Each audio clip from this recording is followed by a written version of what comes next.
Bu Novi misalnya nih lagi ngerekrut dan lagi interview kandidat misalnya, ada medsos check up nggak? Ada, pasti, Dicek kan pasti. nah. Karena saya pernah kecolongan. Jadi merekrut untuk digital marketing. Oke. Nah, saya orientasinya lebih kepada kompetensinya lah, terus pelatihan yang pernah diikuti gitu toh. Oh iya, medsosmu apa? Barulah kita cari. Lah kok unggahan terakhirnya itu 2 tahun yang lalu.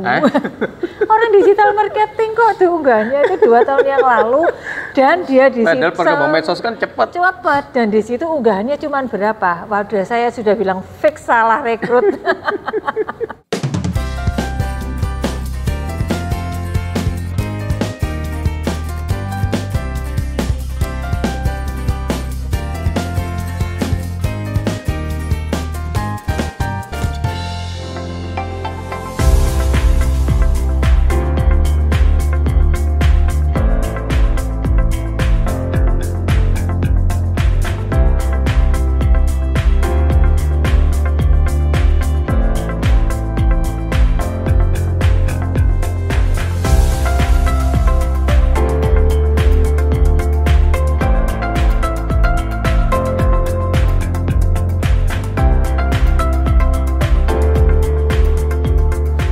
Talkers, ketemu lagi di channel Talk dengan Novi dan Nurdin. Kita lagi gogok-gogok ya, Novi ya? Di lobby Gantis Hotel. Betul, jadi kita sedang menikmati hampir sore, suasana hampir sore di hotel. Betul, suasananya menyenangkan, makan siangnya tadi juga oke. Dan di sini ada juga spesial pizza. Betul, namanya Duzel. Duzel apa Dazel bacanya? Enggak tahu. Yang bisa di take away, kayaknya menarik deh. Kita nanti coba harganya juga cukup ya affordable lah, 65.000. Ya, betul. Dan menjelang Valentine, di sini juga ada paket Valentine, Bu Novi. Oh iya. Iya, jadi ada Valentine buffet dinner. Jadi di sini tanggal 14 Februari ada Valentine buffet dinner. Harga Rp125.000. Oke, itu couple atau per pax? Per pax. Oh, per pax. Nah, tapi di sini kalau ada grup misalnya 5 dapat free 1. Oh, oke. Jadi bisa dipertimbangkan ya kalau in-house nginep di sini ada diskon 15%. Oh, dari harga? Di harga Rp125.000 itu. Oh, jadi paketnya tadi dapat potongan lagi. Betul, kalau menginap di sini. Itu paket in-house. Jika yang sedang di luar kota dan mau merayakan Valentine di Surabaya. Dan ada live musicnya juga ketika buffet dinner itu. Dan ada juga buy one get one untuk pembelian bir. Oh, iya. Jadi bisa reservasi langsung ketika Anda mau melewatkan Valentine di Regantis Hotel. Di 0811 311 78 981. Oke. Dan di sini kalau mau meeting juga ada paket meeting. Ada paket meetingnya.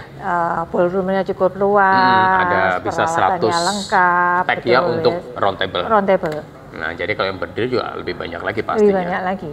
Dan tempatnya strategis di Dr. Sutomo. Betul. Iya. Di strategis di antara Jalan Raya Besar Darmo dan Diponegoro. Jadi jalan utama Surabaya. Jadi kalau Anda yang di Diponegoro Darmo mau meeting point di sini juga bisa. Iya. Gitu. Jadi yang dari utara selatan mau ketemu, timur barat mau ketemu, bisa ketemu di sini. Betul. Jadi, kali ini kita mau membahas apa, Bu Novi? Kita mau membahas bagaimana kita ini membangun citra karir kita yang baik, yang positif di media sosial, gitu ya. Iya. Karena sekarang ini kan nggak ada anak muda yang nggak punya medsos. Semuanya pasti punya medsos. Betul. Nah, dan juga banyak teman-teman ini kan juga sedang bekerja, gitu kan. Atau jadi, sedang lagi mencari pekerjaan. Nah, jadi ini ketemunya adalah itu tadi, karena punya medsos, kita pengen cari kerja, atau kita kalaupun misalnya ingin peluang pekerjaan yang lain yang lebih baik, atau kemudian juga karir kita di perusahaan sendiri itu juga makin baik, maka kita harus bisa membangun citra yang positif di medsos kita. Iya. Gitu, karena kan medsos kan ibarat gambaran kita ya. Betul, gambaran diri kita. Dan jempol kita adalah apa yang kita tulis di situ. Jempol kita adalah gambaran diri kita. Kalau dulu kan mulut kita ada gambaran diri kita. Sekarang nggak jempol kita. Sekarang jempol kita gitu. Jadi karena seringkali kan recruiter atau juga para bos itu sebenarnya ngelihat kita dari unggahan-unggahan yang ada di medsos kita. Karena itu mencerminkan pikiran kita gitu. Betul. Apa yang kita pikirkan, kemudian kita tuangkan, nah itulah sebenarnya kita aslinya kan seperti itu. Bu Novi misalnya nih lagi ngerekrut dan lagi interview kandidat misalnya, ada medsos check up nggak? Ada, pasti. Dicek kan pasti. Nah. Karena saya pernah kecolongan. Jadi merekrut untuk digital marketing. Nah, saya orientasinya lebih kepada kompetensinya lah, terus pelatihan yang pernah diikuti gitu toh. Terus dia menunjukkan portofolio yang ternyata mungkin portofolio itu adalah hasilnya dia praktek waktu di pelatihan. Dan kemudian ketika sudah berjalan hampir sebulan, kok nggak bisa nggak sesuai dengan apa yang dia submit waktu awal ketika kita beri tugas dia bisa. Sekarang gini, oh iya medsosmu apa? Barulah kita cari, lah kok unggahan terakhirnya itu 2 tahun yang lalu. Orang digital marketing kok tuh unggahannya itu 2 tahun yang lalu, dan dia di situ. Padahal perkembangan medsos kan cepat, dan di situ unggahannya cuma berapa? Waduh, saya sudah bilang fix salah rekrut. Itu penting banget. Makanya, jadi kadang kan sebagai rekruter kita harus check up kan, check up medsosnya dia itu, check up medsos. Dan yang diunggah apa aja, yang diposting apa aja. Nah, apakah yang diposting itu hal yang positif, apakah yang negatif? Betul. Nah, ini orang tipikalnya juliders. Julid maksudnya, julid mulutnya. Jempolnya julid. Atau orang yang memang ada membangun positif lah di medsosnya. Betul, iya. Karena begini kan, macam-macam lah. Saya menemui ada anak-anak muda yang dia lagi bete mungkin sama pekerjaan yang bertumpuk, atau mungkin ada sama temennya, atau sama pacarnya, sama bosnya pun. Ya itu dia bikin di medsos gitu, kayak sedang marah sama orang, kayak memaki-maki, kayak membuat perumpamaan kayak gitu. Atau menyindir ya? Nyindir gitu. Jadi kalau kita recruiter dan kemudian kita melihat bahwa dia sering mengunggah hal-hal yang seperti itu, wah ini gak bahaya ini. Ini juru gibah luar biasa ini, jurkam. Kalau sesekali misalnya itu persentasenya hanya 3% dari keseluruhan postingannya masih oke lah ya. Masih oke lah. Lah ini 50%-nya kali ya? Seringkalinya begitu, sehingga ketika kita membaca misalnya katakan di story-nya dia, itu hawanya itu kayak hawa bermusuhan terus. Jadi kita yang membaca itu sudah merasakan, karena ini kok kayak bermusuhan dengan siapa, punya perasaan tidak enak sama siapa, terus wah kayaknya gitu, ngomentari sesuatu negatif, kok semuanya jadi nggak bener ya di mata dia gitu loh. Wah, cerminan si anak itu kan. Ya sudah, kalau sudah seperti itu ya sudah. Satu, nggak usah diterima. Kalau sudah terlanjur ya tinggal tunggu aja dikasih teguran, diperingatkan nggak bisa ya sudah kasih SP. Sekarang kan kita bisa begitu. Karena dia bekerja ya dia harus menghargai tempat dia bekerja kan. Nggak bisa diumbar sembarangan. Gibahin perusahaan di medsos bisa di SP loh sekarang. Itu ada loh peraturan perusahaan. Jadi lebih teliti lagi dalam membaca peraturan perusahaan. Iya. Dan memang kan tidak pantas ya, kan. Maksudnya secara ini pun kita bicara di depan, itu kan kayak sekarang kita kayak bicara di depan orang, kayak bicara di stadion lah gitu kan. Di tengah orang-orang yang lagi banyak orang. Nah, jadi medsos kita adalah cerminan diri kita. Jadi apa yang kita posting, kita bangun, develop di medsos kita itu adalah ibaratnya jendela kita. Dan tentang apa yang kita lakukan. Karena itu kalau kita mau mengunggah itu, ya itu tadi hindari unggahan-unggahan yang tadi itu gitu ya, yang negativisme, yang kemudian menyalahkan orang lain, kayak seakan bermusuhan, pembenaran, apalagi kok sudah benar-benar mention sesuatu yang berkaitan dengan perusahaannya, nah itu jangan dilakukan. Itu yang pertama ya, itu wajib hukumnya. Kalau bagi yang job seeker, nah itu sebenarnya dibangun membuat nama yang real. Oh iya, jangan nama yang alay. Iya, misalnya kayak saya ini Novi gitu, terus mau diganti apa ya? Coba bikinin kata yang alay buat saya nggak nemu. Nggak bisa. Bu Novi namanya apa sosmednya? Novianing Tiastuti nama saya. Nah, saya juga Nurdin Mahar nama saya. Iya, jadi mau Facebook saya, mau LinkedIn saya, mau apa nama saya semua. Sama, ya. Gitu loh. Jadi itu adalah image bahwa kita memang konsisten di situ, bukan yang konsisten dan kita ini terbuka gitu. Apa adanya seperti itu begitu. Dan itu yang biasanya kalau kita mau check up, nah kita mencari itu. Jadi misalnya Nurdin apply yang menerima adalah Bu Novi. Bu Novi akan check up medsos saya gitu loh. Nah kok nggak nemu ya, ternyata namanya alay. Namanya alay, jago makan misalnya. Nah itu yang pertama. Kedua adalah posting hal yang tadi itu ya, yang positif tadi itu. Nah, terus yang berikutnya itu tadi kita harus kalau pekerjaan kita itu kemudian kita tampilkan karya kita, portofolio gitu ya? kita. Portofolio kita. Tapi ya artinya gini, jangan ditangkap mentah-mentah terus kemudian apa yang kita kerjakan karena kita di R&D terus itu yang diupload. Betul. Wah itu salah kaprah itu. Orang R&D nggak boleh, karena itu dekat dengan rahasia perusahaan.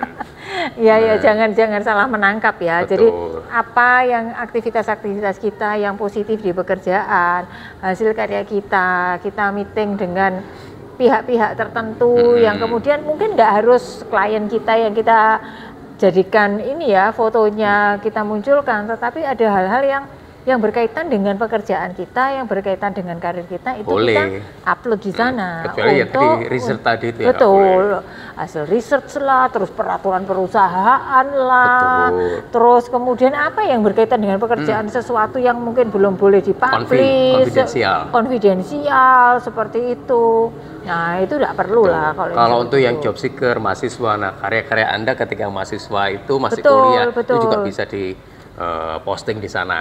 Iya, pencapaian kita boleh, gitu ya, misalnya achievement sesuatu. Betul, habis dapat sertifikat, ikut lomba apa, ya, atas achievement kayak gitu, juara apa, pialanya mau diupload boleh lah.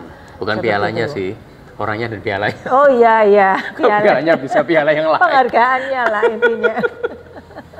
Nah itu hal yang bisa Anda upload, nggak jadi itu porto Anda ketika Anda melamar suatu pekerjaan itu juga bisa dilihat gitu kan oleh si calon penerima kita atau perusahaan yang akan merekrut kita itu. Terus kemudian kalau bisa kita ibaratnya follow link-link yang positif. Oke, jadi kita harus akun-akun yang positif. Akun-akun yang positif. Karena nanti akan dilihat kita ini following siapa saja gitu ya.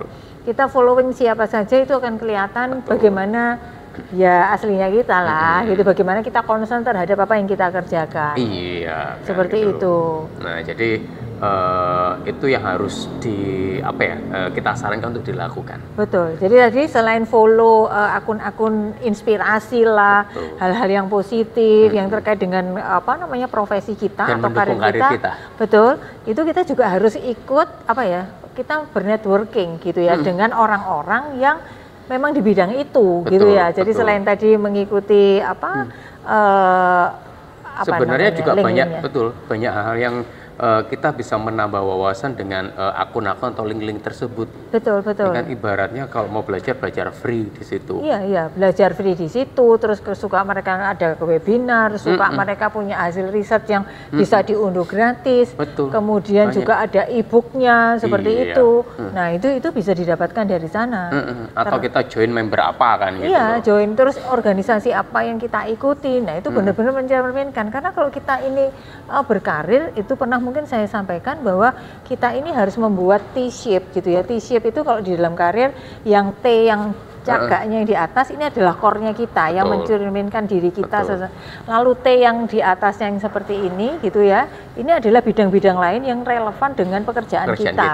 Gitu, nggak tahu ini yang penunjang misalnya kalau kita nih orang seperti saya orang HR belajar di digital marketing, belajar juga pemasaran yang lainnya, belajar bidang-bidang yang lain, komputer seperti itu, ikut sertifikasi yang lain, public speaking gitu. Kok saya mungkin sudah bukan public speaking ya, yang ke PR kehumasan. Masih public speaking. Iya, bukan beberapa tahun yang lalu.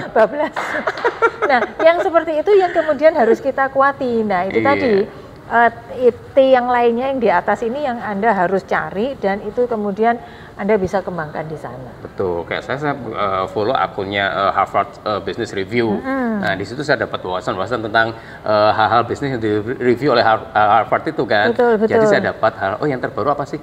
ya kan di dunia bisnis ini. Nah dari situ saya bisa dapatkan gitu kan, sehingga jadi suatu pembelajaran. Itu salah satu yang saya follow kan gitu di akunnya itu, dan saya belajar banyak hal di situ. Betul. Jadi itu tanpa saya kuliah di Harvard. Betul. Itu adalah cara-cara bagaimana kita bisa membangun image yang positif tentang karir kita dengan menggunakan media sosial. Jadi gunakan media sosial itu secara bijak. Kita boleh, orang bilang tuh FOMO ya, jadi nggak mau ketinggalan seperti itu. Tetapi itu tadi. Tapi FOMO-nya untuk hal yang positif untuk hal yang positif kayak gitu. Terus jangan sampai kita istilahnya kecolongan gitu tentang karena jejak digital itu selamanya akan ada, akan melekat. Jadi kalau misalnya mungkin dulu Anda sudah terlanjur suka julitin orang, itu harus dihapus semua. Tolong itu dihapus supaya kemudian jejak digitalnya itu tidak terbaca. Tersamarkan lah gitu. Misalnya ini sudah tobat ya, mau memperbaiki gitu kan. Sehingga yang lalu itu benar-benar harus dihapus untuk menunjukkan pertobatan kita. Dan kita konsisten dengan yang baru itu. Betul, gitu. Jangan kambuh lagi, julid lagi. Karena sebenarnya manfaatnya sangat banyak digital media sosial itu gitu ya. Mau pakai LinkedIn gitu ya, kita bisa membuat tulisan-tulisan tentang profesi kita atau apa yang kita kerjakan atau pandangan-pandangan kita seperti itu ya. Itu dari LinkedIn, mau dari Facebook, mau dari IG seperti Twitter. Itu. Ya, Twitter juga kayak gitu. Jadi itu bisa manfaat. Kemudian YouTube pun Anda tonton channel-channel memang memanfaatkan. Nah ini channel yang yang harus diikuti nih, channel NN Betul. Ini. NN Talk harus di follow, harus di subscribe, harus ditonton. Karena apa? Kita nggak pernah gibah di konten ini. Kita nggak pernah ngeprank di konten ini. Iya. Karena kita mencoba untuk sharing experience ya kan terkait dengan dunia karir dan bagaimana agar kita lebih scale up lagi. Terus juga dengan narsum-narsum kita yang mereka juga sharing experience mereka. Sharing experience dari berbagai profesi dan pengalaman mereka mungkin dari awal membangun karirnya sampai sukses seperti sekarang. Bagi yang masih muda ataupun yang sudah senior, ada semua ya. Iya, ada. Jadi ada yang omsetnya 100 juta per bulan. Jual apa? Tahu bakso. Tahu bakso, ya. Amazing kan. Sampai yang sudah senior tuh kan. Jadi ada anak muda yang sukses, ada wisdom dari senior juga kan gitu. Yang sudah menapai karir yang puluhan tahun dan juga proses mereka mencapainya itu yang kalau kita tarik benang merahnya selalu ada proses kesananya. Jadi karena seringkali kan misalnya aku kepingin seperti sana, kepingin seperti itu gitu. Nah itu ya nggak bisa ditinggalkan adalah harus melewati prosesnya. Betul, dan itu bisa Anda ikuti di episode-episode sebelumnya karena udah 100 lebih episode kita. Sudah ya, 120-an. 131 ya? Iya deh. Ini 133 sekarang mungkin ya. 133 luar biasa. Dan semoga kita konsisten juga untuk memberikan materi-materi yang positif seperti ini ya. Oke, gitu aja ya. Jadi gunakan medsos Anda dengan bijak, mencerminkan adalah diri Anda yang positif sehingga karir Anda juga bisa ter-scale up. Karena apa? Ketika atasan Anda melihat Anda di sosmed Anda juga hal yang positif ada di sana. Terus kemudian bagi Anda yang job seeker juga si recruiter itu bisa melakukan check up di sosmed Anda juga. Oh, ternyata positif juga, ya kan? Nah, itu juga akan sebagai istilah porto Anda juga untuk bisa masuk ke perusahaan tersebut. Nah, selain porto yang memang Anda ajukan secara di aplikasinya itu kan, aplikasi letternya itu kan. Nah, itu bisa Anda lakukan karena sekarang banyak sekali perusahaan-perusahaan melakukan check up di sosmed ketika merekrut karyawan baru. Ya. Oke, sukses selalu untuk teman-teman semua dan jangan lupa sebentar kita mengucapkan terima kasih untuk Regantris. Ini cuacanya juga sedang bersahabat. Dan di sini langsung kaca-kaca bening ya dari luar kelihatan gitu dan cukup hijau maksudnya itu nggak kelihatan gersang gitu ya. Betul. Nah jadi bisa Anda kesini mau ngopi-ngopi seperti kita juga bisa kesini walaupun Anda tidak stay di sini karena di sini ada kafenya juga ya Bro ya. Ada yang outdoor juga. Jadi ada barbeque-nya juga. Itu sih. Dan kalau Anda mau menikmatin pizzanya juga Dusel atau Dasel pizza, saya nggak tahu baca gimana. Nah itu juga cukup adorable harganya. Terus ketika Anda ini mau Valentinean di sini juga harganya 125.000 per pack. Ya kan, kalau Anda grup 5 bisa gratis 1. Nginap di sini diskon 15%. Nah gimana coba beli bir buy one get one. Dan terus ada live musiknya. Betul. Tempatnya cocok banget untuk anak muda. Jadi Anda bisa ke sini untuk reservasi di 0811 317 981.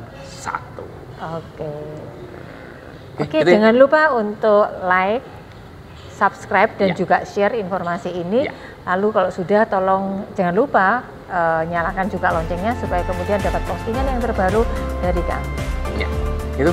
Oke, terima kasih. Selalu.